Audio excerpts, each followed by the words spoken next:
Welcome friends. आज जो हम टॉपिक कर रहे हैं वो है बैरियर्स टू कम्युनिकेशन। यानी कि जो कम्युनिकेशन है उसको इफ़ेक्टिव बनाने के लिए हमें ये जानना बहुत ज़रूरी है कि कौन कौन सी रुकावटें हैं जो कम्युनिकेशन को इफ़ेक्टिव नहीं बनने देती है, और उसको हम बोलते हैं बैरियर्स टू कम्युनिकेशन। और बैरियर्स टू कम्युनिकेशन को हमने 4 ब्रॉड कैटेगरी में डिवाइड किया हुआ है, जिसमें हम पहली कैटेगरी कर रहे हैं सिमेंटिक बैरियर्स। ये सिमेंटिक बैरियर्स क्या होते हैं, कितने टाइप के होते हैं, विद एग्जांपल हम इस वीडियो में आपके साथ शेयर करेंगे। सिमेंटिक बैरियर्स का मतलब होता है they are related with problems and obstructions in the process of encoding and decoding of message into words और एक्सप्रेशंस। यानी कि जो हम बात बोलते हैं एक दूसरे से कहते हैं, उस प्रोसेस में एनकोड और डिकोड होता है। यानी कि मैं आपको मैसेज कन्वे कर रहा हूँ, आप तक वो मैसेज पहुँच रहा है, उसमें वर्ड्स और एक्सप्रेशन के अंदर में प्रॉब्लम्स आ जाती हैं, जिससे हमारे जो भावार्थ होते हैं, यानी जो हम एक दूसरे से कहना चाहते हैं, कम्युनिकेट करना चाहते हैं, whatever we want to communicate to others, that becomes distracted, उसमें प्रॉब्लम आ जाती है। चलो चेक करते हैं वो सिमेंटिक प्रॉब्लम्स कौन कौन से होते हैं, कौन कौन से बैरियर्स हैं सिमेंटिक, और उसके एग्जाम्पल के साथ में। सिमेंटिक बैरियर्स, एक आता है वर्ड्स और सिंबल्स विद डिफरेंट मीनिंग्स। दूसरा सिमेंटिक बैरियर्स है बैडली एक्सप्रेस्ड मैसेज। तीसरा फॉल्टी ट्रांसलेशन। चौथा अनक्वालिफाइड अजम्पशंस। पांचवा body language and gesture decoding. और छठा आता है टेक्निकल मीनिंग या टेक्निकल जार्गन। 6 टाइप के सिमेंटिक बैरियर्स होते हैं। अब वन बाय वन हम इसको एक एक बैरियर को डिस्कस करेंगे विद एग्जांपल, कि किस बैरियर का मतलब क्या होता है, और उसका एक एग्जांपल साथ में लेंगे ताकि हमें वो बैरियर क्रिस्टल क्लियर हो जाए। क्वेश्चन किस तरीके से आएगा, आपका बोर्ड एग्जाम में आपसे पूछा जाएगा ये कौन सा बैरियर है और कौन सी कैटेगरी में आता है।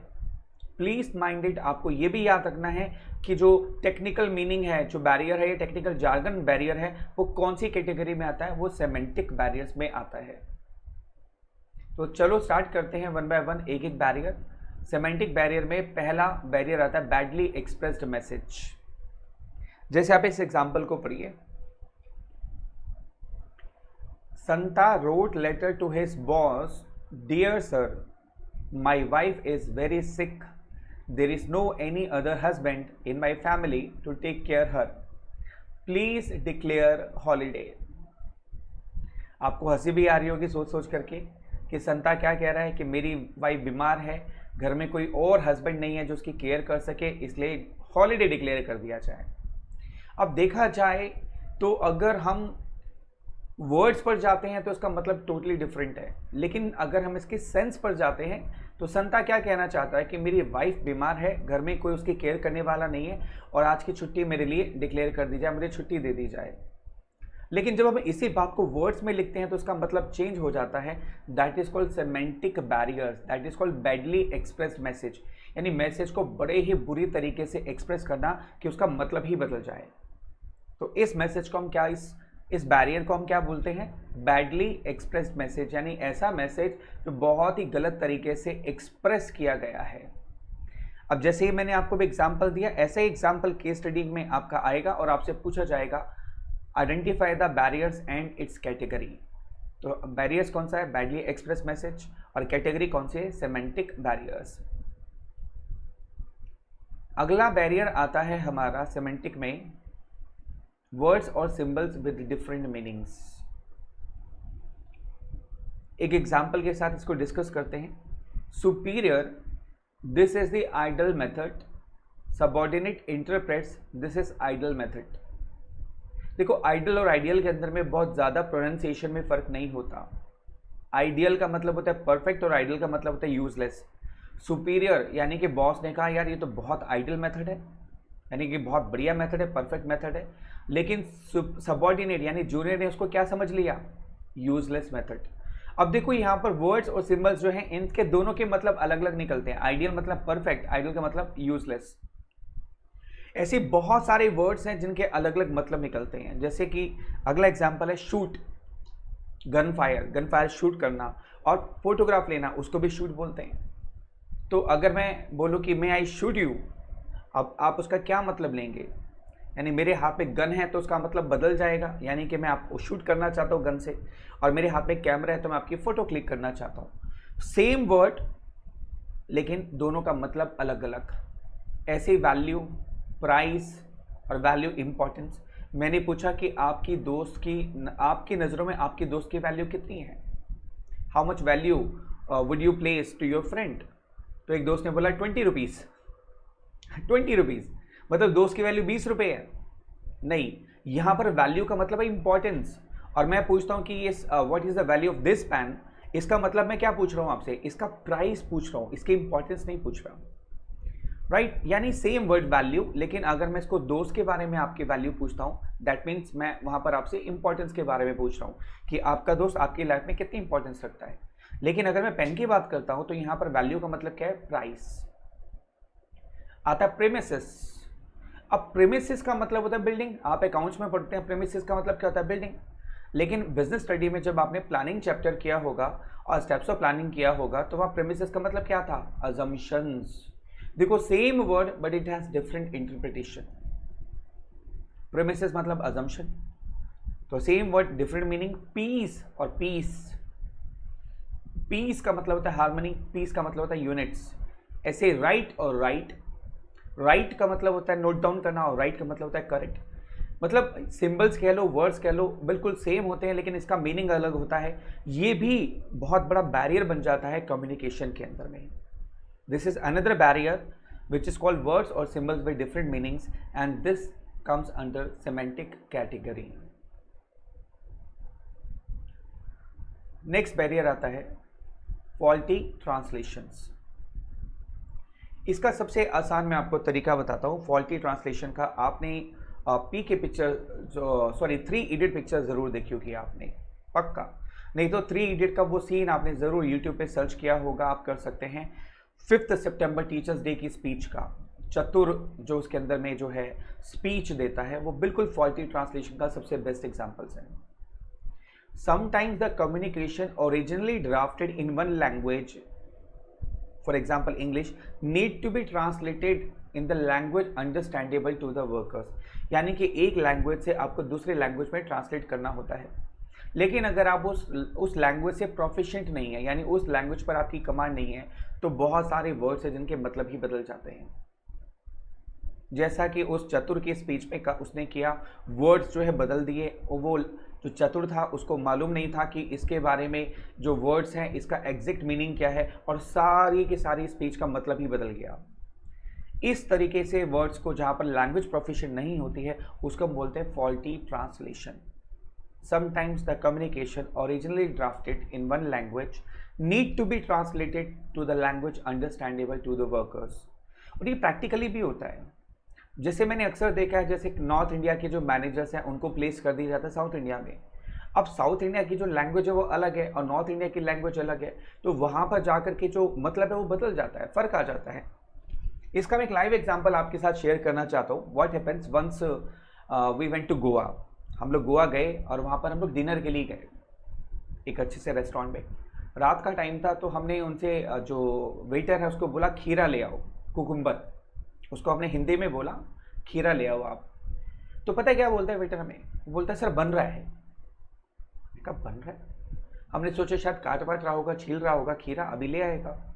10 मिनट बीत गए, 15 मिनट बीत गए, हमने फिर उसको बुलाया। हमने कहा भैया वो खीरा नहीं आया अभी तक। बोलता है सर बन रहा है सर अभी।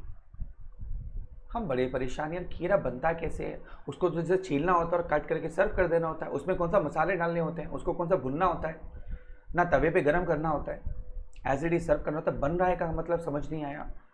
तो थोड़ी देर बाद हमें लगा यार ये हमें बेवकूफ़ बना रहा है। तो हमने वहाँ के मैनेजर को बुलाया कि भैया आप और ये क्या खीरा बन रहा करे जा रहा है, आधा घंटा हो गया खीरा नहीं आया अभी तक हमारे पास में।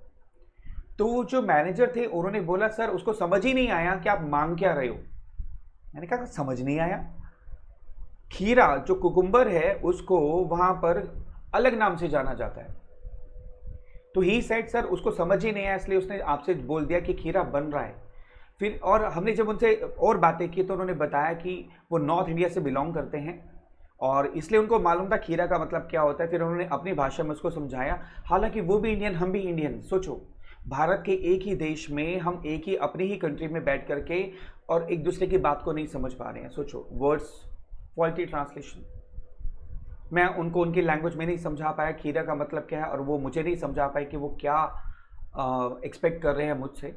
तो इसको बोलते हैं फॉल्टी ट्रांसलेशन। और ये वर्ड्स और मीनिंग्स, भारत में तो वैसे इतनी सारी भाषाएं हैं, तो हर जगह पर हर वर्ड का मतलब बदल जाता है। तो यहाँ पर आपको प्रोफिशिएंट होना होगा if you want to be a good communicator. ये फॉल्टी ट्रांसलेशन बैरियर बड़ा स्ट्रॉन्ग बैरियर है। नेक्स्ट बैरियर आता है सेमेंटिक के अंदर में, अनक्वालिफाइड अजम्पशंस। देखो कितनी अच्छी है। Mister joker asked his superior mister Kallu Kallam Kaliya his boss that sir how is my performance. The boss replied smilingly, excellent yaar. Joker took it as a praise for his work, but the boss actually criticized the work and made fun of him. यानी कि जब हम कोई बात बोलते हैं तो उसके पीछे हमारी अजम्पशंस होती हैं, और अगर सामने वाले को हमारी अजम्पशन समझ नहीं आ रही है तो हमारे मतलब, हमारी बात का मतलब वो नहीं ले समझ पाएगा। जैसे मोस्टली लोग पूछते हैं, अरे कैसा लग रहा है, अरे झक्कास लग रहा है भाई, तू तो सलमान खान लग रहा है आज तो। अब ये समझना बड़ा मुश्किल है कि आप सामने वाले को वाकई ही सलमान खान के साथ कंपेयर कर रहे हो कि यार बड़ा डैशिंग लग रहा है, या आप उसका मजाक उड़ा रहे हो। अब ये किस में छुपा है? आपकी अजम्पशंस में, कि आप क्या एज्यूम करके सामने वाले को बोल रहे हो भाई तू तो सलमान खान लग रहा है, झक्कास लग रहा है आज तो इसको बोलते हैं, इस बैरियर को बोलते हैं अनक्वालिफाइड अजम्पशन। यानी जब आपकी अजम्पशंस क्वालिफाई नहीं होती, क्लियर नहीं होती है, तो प्रॉब्लम आती है, आप वर्ड्स के मतलब अलग लेके जा सकते हो। Again this is called semantic barriers, unqualified assumptions. अब आता है टेक्निकल जार्गन और वर्ड्स। मैं आपको बताता हूं, आप कॉमर्स के स्टूडेंट्स हैं तो आप इस एग्जांपल को बड़े अच्छे से समझ पाएंगे। एक बार क्या हुआ, एक कॉमर्स स्टूडेंट्स की साइंस स्टूडेंट के साथ लड़ाई हो गई। अक्सर होता है स्कूलों में, फाइट हो जाती है, हाथापाई, तू मैं हो जाती है। कॉमर्स का स्टूडेंट था और उसको पता था कि साइंस स्ट्रीम का बच्चा है, तो उसने बोला अगर ज़्यादा बोलेगा ना तेरे को भाई डेबिट क्रेडिट करके तेरी बैलेंस शीट बराबर कर दूंगा मैं। अब भाई साइंस का स्टूडेंट बेचारा यही सोचता रहा, ये हाथ तोड़ने की बात कर रहा है कि पैर तोड़ने की बात कर रहा है, और किसको बराबर करने की बात कर रहा है उसको समझ ही नहीं आया। क्योंकि डेबिट क्रेडिट बैलेंस शीट ये वर्ड कहाँ यूज़ किए जाते हैं? अकाउंटिंग प्रोफेशन के अंदर में। साइंस में इसका मतलब ही नहीं पता होता, तो साइंस वाले ने भी बोल दिया बेटा H2O C2O सब बराबर कर दूंगा तेरा मैं। अब कॉमर्स वाला स्टूडेंट सोच रहा है भाई अब ये कौन सी हाथ पैर तोड़ने की बात कर रहा है, क्योंकि H2O C2O वगैरह ये जो वर्ड यूज़ किए जाते हैं साइंस प्रोफेशन में यूज़ किए जाते हैं, अकाउंटिंग प्रोफेशन में नहीं होते हैं। इस चीज़ को बोलते हैं टेक्निकल जार्गन, टेक्निकल वर्ड्स। यानी बहुत सारे टेक्निकल वर्ड्स होते हैं जो केवल उसी लैंग्वेज में यूज़ किए जाते हैं। बात समझ आई? तो इनका मतलब समझना काफ़ी मुश्किल हो जाता है। जैसे मैं कई बार आपने नोटिस किया होगा कि आप डॉक्टर दवाई लिख करके देते हैं, प्रेस्क्रिप्शन लिख करके देते हैं, ये सुबह ले लेना, ये खाने के बाद ले लेना, खाने से पहले ले लेना, ये 2 बार ले लेना, 3 बार ले लेना। और बाद में जब हम उनका जब प्रेस्क्रिप्शन घर लेकर के आते हैं तो सोच में पड़ जाते हैं यार कौन सी दवाई कब लेनी थी। फिर हम केमिस्ट वाले से पूछते हैं भैया बताना ये दवाई कब लेनी है। फिर वो बड़ी जल्दी पढ़ के बता देता है ये सुबह लेना, ये शाम को लेना, ये 2 बार लेनी है, 1 बार लेनी है, खाने से पहले, खाने के बाद। फिर हमें कई बार ये महसूस होता है यार हम अनपढ़ आदमी है क्या, इतनी पढ़ाई लिखाई करने के बाद हम समझ ही नहीं पा रहे कि दवाई कौन सी कब लेनी है। उसका रीज़न ये नहीं है कि हम पढ़े लिखे कम हैं, वहाँ पर टेक्निकल जार्गन जो है ये सेमेंटिक बैरियर आ जाता है। जैसे वो डॉक्टर जो लिखते हैं उसके आगे OD-BD लिख देते हैं, OD-BD TDS। अब समझ नहीं आता। OD का मतलब होता है once in a day, BD का मतलब आता है ब्रेकफास्ट एंड डिनर यानी सुबह और रात को लेनी है, और TDS का मतलब होता है थ्राइस इन ए डे यानी दिन में 3 बार लेनी है। अब है तो ये टेक्निकल जार्गन, यानी कि टेक्निकल वर्ड है जो हमारी समझ से परे है, क्योंकि हम इस फील्ड के नहीं, हम कॉमर्स फील्ड के स्टूडेंट्स हैं भाई। ऐसे इंजीनियर्स के अंदर में भी होता है।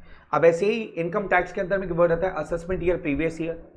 क्लाइंट को ये समझाते समझाते सालों बीत जाते हैं कि असेसमेंट ईयर क्या होता है, प्रीवियस ईयर क्या होता है। डेफिनेशन क्या है, असेसमेंट ईयर प्रीवियस ईयर का नेक्स्ट ईयर होता है, और प्रीवियस ईयर असेसमेंट ईयर का प्रीवियस ईयर होता है, पहले वाले साल होता है। जैसे हम बोलते हैं संडे से पहले मंडे आता है और मंडे के बाद संडे के बाद मंडे आता है और मंडे से पहले संडे आता है। बात तो एक ही है, तो दोनों में फ़र्क क्या है? ऐसे ही बहुत सारे टेक्निकल वर्ड्स होते हैं, बहुत सारे टेक्निकल वर्ड्स होते हैं जिनका मतलब समझ पाना बहुत मुश्किल होता है बिकॉज ऑफ टेक्निकलिटी, जिसको हम टेक्निकल जार्गन बोलते हैं। Please don't interpret it as a jagran. This is jargon, technical meaning, technical jargon. समझ आ गया? और ये हर प्रोफेशन के अंदर होते हैं, हर प्रोफेशन के अंदर होते हैं। कई बार हमें ऐसा नहीं लगता, जब हमारे इलेक्ट्रीशियन आता है बोलता तार ले आओ, तो हम भी पूछते हैं भाई कौन सी तार लानी है, मोटी वाली, पतली वाली, हरी वाली, लाल वाली। अब बिकॉज ऑफ हमें उन चीज़ों के बारे में ज़्यादा नॉलेज नहीं है, तो हमें नहीं समझ में आता किस चीज़ के लिए कौन सी तार चाहिए, क्योंकि वहाँ फिर टेक्निकलिटी आ जाती है, यानी हम उनके वर्ड्स को नहीं समझ पाते हैं बहुत बार। फिर हम पूछते हैं भैया मोटी वाली, पतली वाली, कौन सी तार चाहिए, लाल वाली, हरी वाली, इनका मतलब क्या होते हैं, बहुत टेक्निकल प्रॉब्लम्स आती हैं। And this creates a barrier in communication. कई बार कम्युनिकेशन बैरियर इसकी वजह से अराइज होता है, जिसको हम बोलते हैं टेक्निकल जार्गन और टेक्निकल वर्ड्स, राइट। AY का मतलब असेसमेंट ईयर, PY का मतलब प्रीवियस ईयर, जैसे CA के साथ होता है, डॉक्टर्स OD BD TDS का यूज करते हैं। These are the examples of technical jargon और टेक्निकल वर्ड्स। नेक्स्ट बैरियर आता है body language and gesture decoding. देखो, जब भी हम कोई वर्ड्स बोलते हैं ना, हमारी बॉडी उन वर्ड्स को सपोर्ट करती है। समझ के बात को? नहीं समझे? समझ आ गया?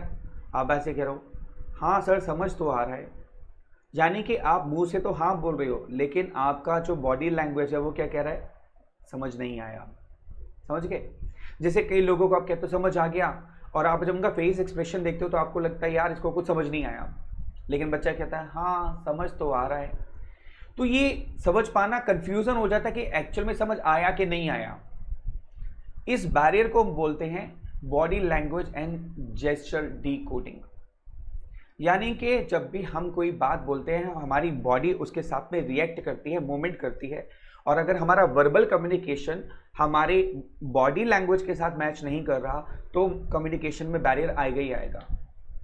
जैसे कई बार आपने देखा होगा, लोग कहते हैं यार आई एम वेरी कॉन्फिडेंट, लेकिन उनके हाथ पांव फूल रहे होते हैं, इस तरीके से पेन चला रहे होते हैं, ऐसे ऐसे पेन हिला रहे होते हैं, है ना। तो दैट शोज कि उनमें कॉन्फिडेंस की कमी आ रही है। लेकिन वो बोल के अरे यार I am feeling very confident, पैर हिल रहा होता है, नीचे पैर हिला रहे होते हैं बैठे बैठे, यानी कि उनको कहीं ना कहीं फ्रस्ट्रेशन हो रही होती है, डिप्रेशन आ रहा होता है, टेंशन हो रही होती है। नहीं यार मैं तो बहुत कॉन्फिडेंट हूँ, बहुत कॉन्फिडेंट हूँ।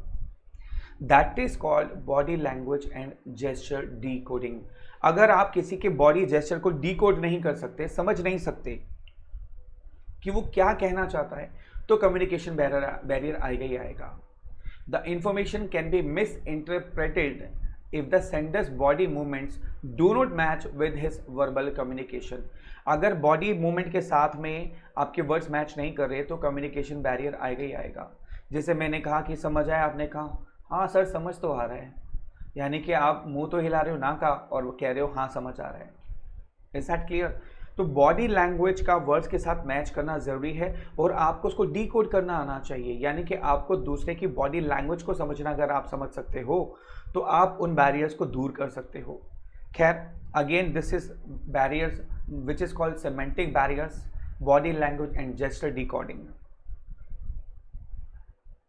सिमेंटिक बैरियर्स, जैसा कि वर्ड सिमेंटिक है, इसी से हम सारे बैरियर्स को रिकॉल कर सकते हैं।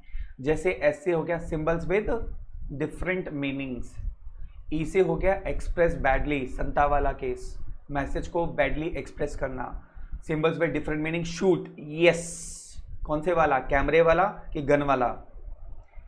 एम से मेक्स कंफ्यूजन, इसको लिख करके काट दीजिएगा बेटे, जैसे यहां लिखा हुआ है, यानी कि सिमेंटिक बैरियर्स हमेशा कंफ्यूजन क्रिएट करता है। इस वर्ड को पूरा करने के लिए हमने एम से मेक्स कंफ्यूजन डाल दिया, हालांकि ये कोई बैरियर नहीं है जो आपकी कैटेगरी में आता हो। ए से आता है अजम्पशंस अनक्वालिफाइड, अरे झक्कास लग रहा है भाई आज तू तो, सलमान खान लग रही है तू तो। एन से नो प्रॉपर बॉडी लैंग्वेज और जेस्चर डिकोडिंग, ये अभी हमने किया, technical jargon OD BD TDS doctors वाला। और I see it creates faulty translations, हमारे चतुर साहब की तरह, 3 इडियट्स के। तो सेमेंटिक बैरियर्स को आप इस तरीके से याद कर सकते हैं। You have 6 barriers in semantic categories. और क्वेश्चन मैं फिर बता दूं आपको, एग्जाम्पल जो मैंने अभी डिस्कस की, जैसे डॉक्टर वाला एग्जाम्पल डिस्कस किया मैंने, वो केस स्टडी के फॉर्म में आएगा। आपसे पूछा जाएगा ये कौन सा बैरियर है, तो आपको बताना होगा टेक्निकल बैरियर है, टेक्निकल जार्गन बैरियर है। फिर आपसे पूछा जाएगा कौन सी कैटेगरी में आता है, तो आपको बताना होगा कि ये सेमेंटिक कैटेगरी में आता है ये बैरियर। क्योंकि अभी 3 टाइप के बैरियर हम और करेंगे, तो this is one of the category which is called semantic barriers. और यहाँ पर ही हमारा टॉपिक खत्म होता है। अगली वीडियोस में अगले बैरियर्स मैं आपके साथ शेयर करूँगा।